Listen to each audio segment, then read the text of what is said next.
What it is, duh. It's your boy Crook LD Big Team 100. We in hit show. And it is here. Basketball season is here, man. What's good with y'all boys, man? Listen, I know y'all ain't seen my face in a minute. I deeply apologize for that. But guys, I tell you time and time again, if you don't see me on YouTube, I am also on Twitch. I have been streaming a little bit more lately on Twitch. I kind of took a break from that. To be honest, I just took a break from everything, bro, just to try to get life together. Still in the midst of getting life together. But basketball season is back. That's not going to stop me. We watching this basketball.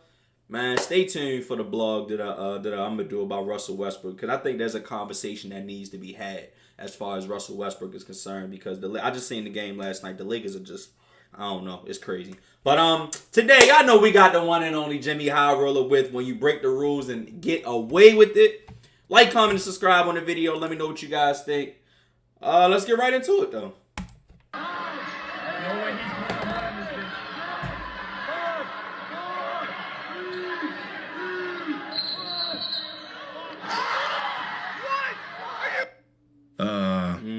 Well, that sucks. Game is all tied up with seconds left on the clock, and this kid pulls off every hooper's dream of knocking down a game-winning three-pointer at the buzzer. Oh, he did just to have it called off by the ref. And most basketball fans who saw this video agreed that this move was in fact a travel. As tragic as this call was, it was the correct one. But if this is a travel, then so is this, and this, and this, and this, and all of these. NBA players don't have to follow the rules. I mean, they used to, but they don't anymore. Because according to them, they don't have to. Today's video...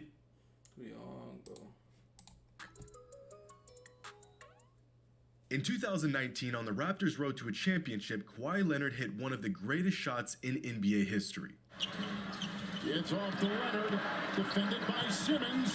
Is this the dagger? Boom.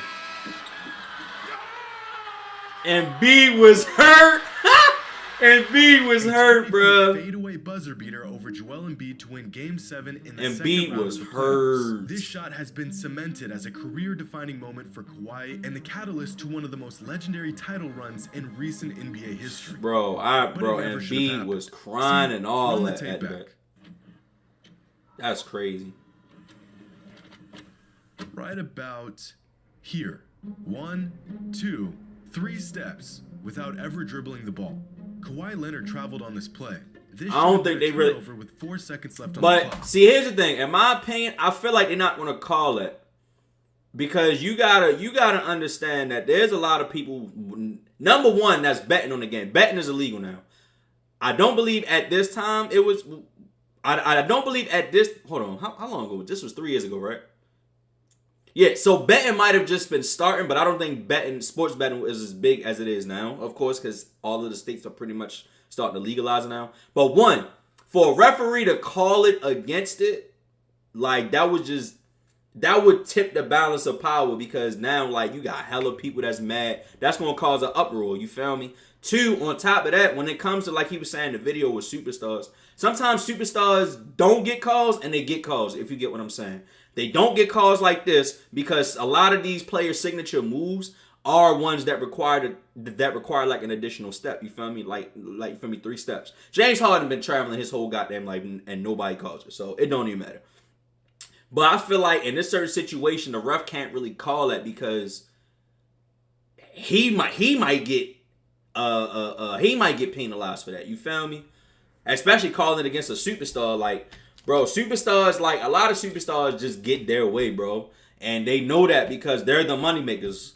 Luka Doncic, moneymaker. James Harden, moneymaker. Steph Curry, moneymaker. A lot of these players are the league's, like, cash cows. They're moneymakers. Everyone knows when the Golden State Warriors game come on, or when the LA Clippers game come on, or even when the LeBron, even though they lose, even the LeBron game that comes on, bro, people are going to tune in and watch those games. So you got to really be careful about calling certain plays because, like, it could lose kind of like that entertainment. Jason Phillips, 21-year vet as an NBA entertainment official. value. He's reffed over 1,100 games. He's looking right at it. He must have just not seen Kawhi take an extra step, right?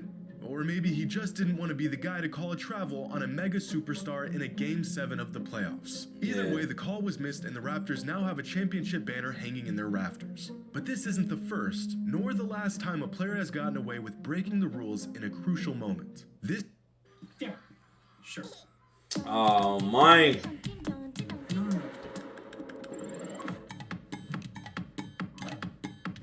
It's actually fine.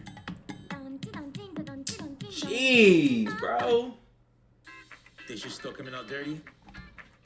Maybe your detergent. Only Cascade uses Dawn. Yo, I'm sorry. I don't got YouTube Premium no more, so we gotta watch these ads, bro. For you. Cascade. We gotta watch the ads, y'all. Sorry.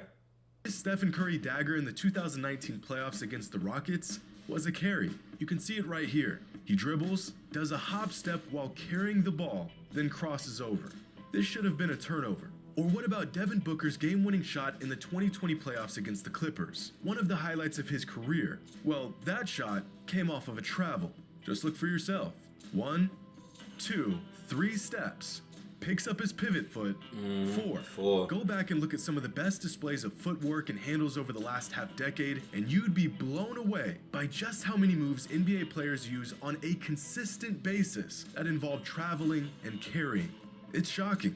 At least from a fan's perspective it is, but to the players, He this is caught all him. part of the game. A few He months caught- ago, a fan shared a clip of Ja Morant conjuring up one of the most egregious travel and carry jobs you'll ever see. And this fan did not hold back, saying Ja Morant carries the ball on pretty much every possession and it never gets called. Right below this post, Donovan Mitchell chimed in with 4 simple words. We all do it. And Mitchell is right. Nearly every single perimeter player in the NBA travels or carries a lot. Not in some inconsequential way, not every once in a while. It happens all the time, every Oh game. my God, and that Especially in wasn't ISO called? possessions where you'll see players bend and break the rules. That is virtually wild. every single time. Now these travels and carries are not to be confused with the zero step or gather step that has ran rampant over the last half decade. Popularized by James Harden, if a player times their gather step well enough, they can get away with an extra step on their way to a shot. Like this play right here, where Terry Rozier gathers the ball at the exact moment that he takes his gather step, which allows him to take 2 more steps without getting called for a travel. This also applies to most step back jumpers. Gather, 0 step, 1, 2.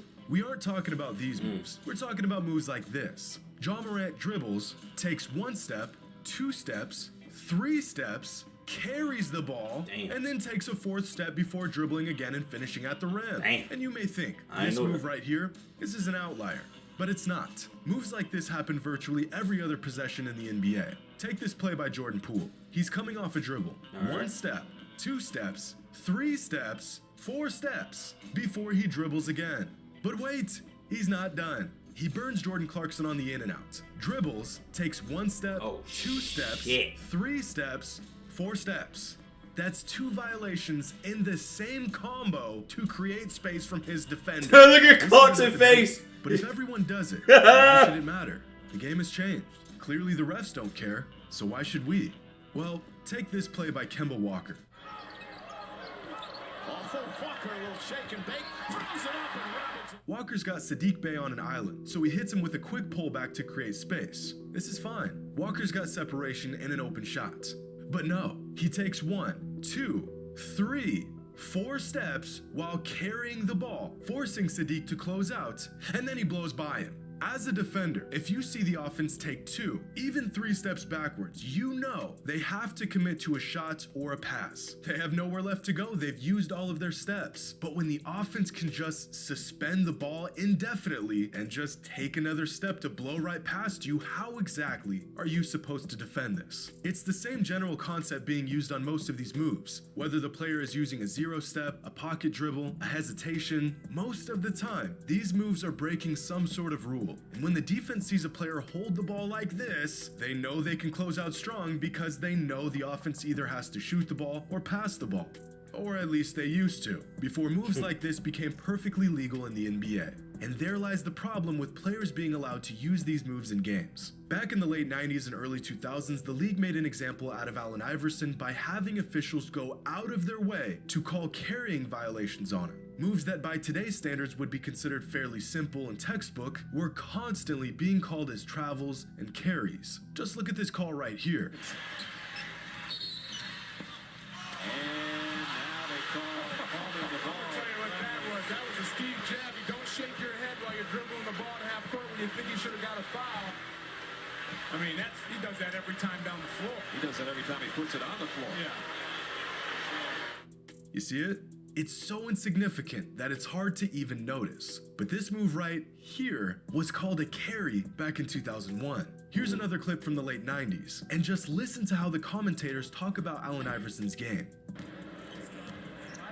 Look at that. Down the lane, put it off. Hendrickson with the rebound, puts that one in. Let's see if you can see this, John. Let's watch Allen Iverson with the ball handling and see if you think this is close to a carry. I mean, that, look at that.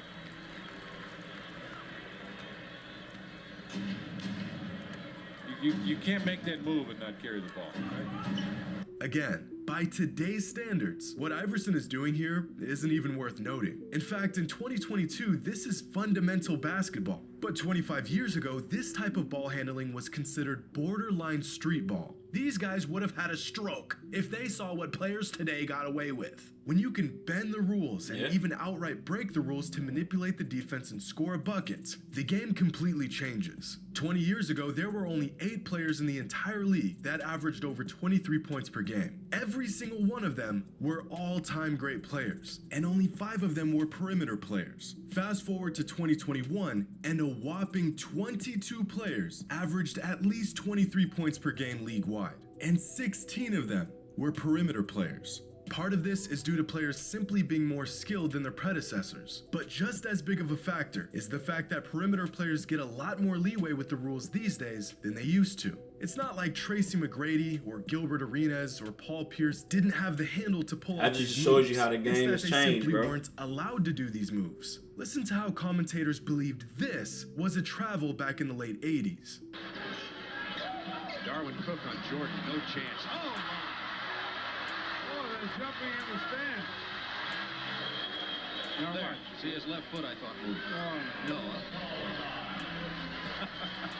Imagine what some past all-time greats could have done if they were allowed to get away with what players today get away with. Oh, Here's a clip of sheesh. Kobe putting on a footwork clinic without bending the rules. The fact that Kobe was so effective and so creative within the confines of strict rules makes it all the more impressive. The same could be said about Tim Hardaway, who patented his killer crossover in the 90s. Dude had defenders absolutely lost from a simple but effective crossover. Imagine what players like Hardaway, Marbury, Steve Francis, and Chauncey Billups could have done if they were able to take an extra step or two and hold the ball for a split second longer to break down the defense. A lot of these former players are justified in saying that the rules have been loosened so drastically over the last decade that they would have been even more dominant it in has. today's game. So, if the players know they break the rules, why don't the officials seem to care? And why does the NBA it's allow a this to business, go on? bro. Well, for one simple reason. It's exciting. Is there anything better than a crossover that sends a player Yeah, flying 10 bro, feet in the like, wrong bro, direction? What's more exciting? This is how the league makes their money. They're not gonna call that, bro. Bro, when they see when you see Trae Young or somebody coming down the court and doing that, 9 out of 10 they're not gonna call that, bro, because those are the plays that gets rewarded the most as far as like excitement for the league. Like they're not gonna call that, than a bro. well-executed hezzy that makes a defender look absolutely foolish. Looser rules means more action.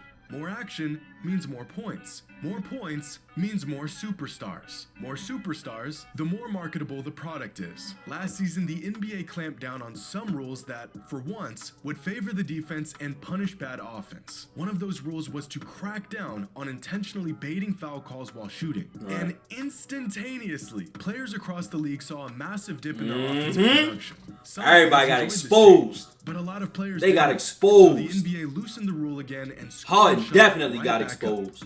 Looser rules makes good players look like great players. Sheesh. It makes slightly Oh, marketable God. talent into extremely marketable talent. See, you or I could never pull off this move without being called for every violation in the rulebook. But we're not in the NBA. And don't get me wrong, not every highlight move you see in the NBA is a violation of some rule. Look at this madness from Jordan Poole right here. There's a lot going on, and not once does he travel or carry. Here's some more witchcraft by Kyrie Irving, where he shreds an entire defense and does it completely clean. It can be done. But when it isn't, most fans in the league as a whole are more than willing to turn a blind eye to it. Because what Allen Iverson proved 25 years ago still remains true to this day. And a foul will go on Judd Bushler. Lou Canellis is sitting by. What do you got, Lou? I wanted to add something on Iverson's move. They have called it a number of times here in the league, and that's why the guy's averaging almost 5 turnovers a game, Tom. But also take into account this. That is his signature move, and if he is going to be truly one of the up-and-coming stars that's going to represent the league, they're going to let him get away with it more times than not. You're exactly right. I think that dribble there is a carry every single time he goes to the basket. But, like I said, it's his signature move, and they're going to let him get away with it. That video was definitely lit. I appreciate y'all for watching, for tuning in. Guys, be patient. We are going to be coming back with the videos. I love y'all. I'm going to see y'all next time. I'm out. Peace out, y'all.